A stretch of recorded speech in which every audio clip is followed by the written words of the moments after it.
தமிழ் சினிமாவில் புகழ்பெற்ற நடிகரான மீசை ராஜேந்திரனுடைய மகள் நமிதாவுக்கு இன்னைக்கு திருமணம் நடந்திருக்கு. இந்த திருமணத்துல பல பிரபலங்கள் அரசியல் தலைவர்களும் கலந்துக்கிட்டு மணமக்களை வாழ்த்திருக்காங்க. இந்த வீடியோ தான் இப்ப சோசியல் மீடியால வைரலாயிட்டு வருது. நடிகர் மீசை ராஜேந்திரன் தமிழ் சினிமாவில் பெரும்பாலும் நெகட்டிவ் கேரக்டர்ல நடிச்சிருக்காரு. இவரு மறைந்த கேப்டன் விஜயகாந்தோடைய விசுவாசின்னு சொன்னா அதை பெருமையாக கருதுகிற நபராகவே இன்னைக்கு வரைக்குமே இருக்காரு. கேப்டன் மறைந்த போதும் பலரும் உடைந்து அழுதாங்க.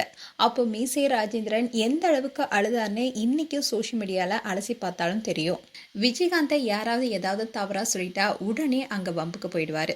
இவர் தன்னுடைய மகள் நமிதாவுடைய திருமணத்துக்காக கடந்த சில மாதங்களாகவே ஓடி ஓடி பத்திரிக்கை வச்சாரு.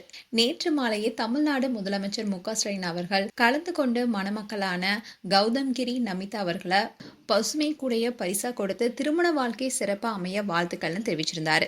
முதலமைச்சருடைய காலில் விழுந்து மணமக்கள் ஆசீர்வாதம் வாங்கினது மட்டும் இல்லாம அப்போ மீசை ராஜேந்திரனும் முதலமைச்சருடைய காலில் விழுந்து ஆசீர்வாதம் வாங்கினாரு. அதே மாதிரி பல அரசியல் தலைவர்கள் இதுல கலந்துக்கிட்டாங்க.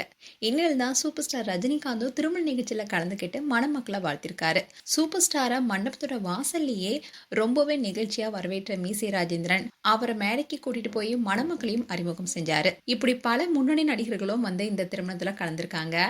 அதோட திருமணத்தப்போ மீசை ராஜேந்திரனுடைய மகள் நமிதா கண் கலங்க அதை பார்க்க முடியாம மீசை ராஜேந்திரனும் அங்கிருந்து நகர்ந்து செல்ல உடனே அவருடைய மகள் அப்பா எங்கேயும் போகாதீங்கன்னு சொல்லி கதர்னது நம்மளுடைய கண்களை கலங்க வச்சிருக்கு. என்னதான் சினிமாவில் வில்லனா நடித்திருந்தாலும் நிஜ வாழ்க்கையில அவரும் ஒரு அன்பான அப்பாவா தான் இருந்திருக்காரு. அந்த வீடியோ கூட இப்ப சோசியல் மீடியால வைரலாயிட்டு வருது. மேலும் கௌதம்கிரி நமிதா தம்பதிக்கு எங்களுடைய வாழ்த்துக்கள். உங்களுடைய வாழ்த்துக்களை கமெண்ட் செக்ஷன் சொல்லுங்க. இது போன்ற வீடியோஸை பார்க்க நியூஸ் தமிழ் கிட்ஸ் சேனலை சப்ஸ்கிரைப் பண்ணுங்க. மறக்காம நோட்டிபிகேஷன் பட்டனை கிளிக் பண்ணுங்க.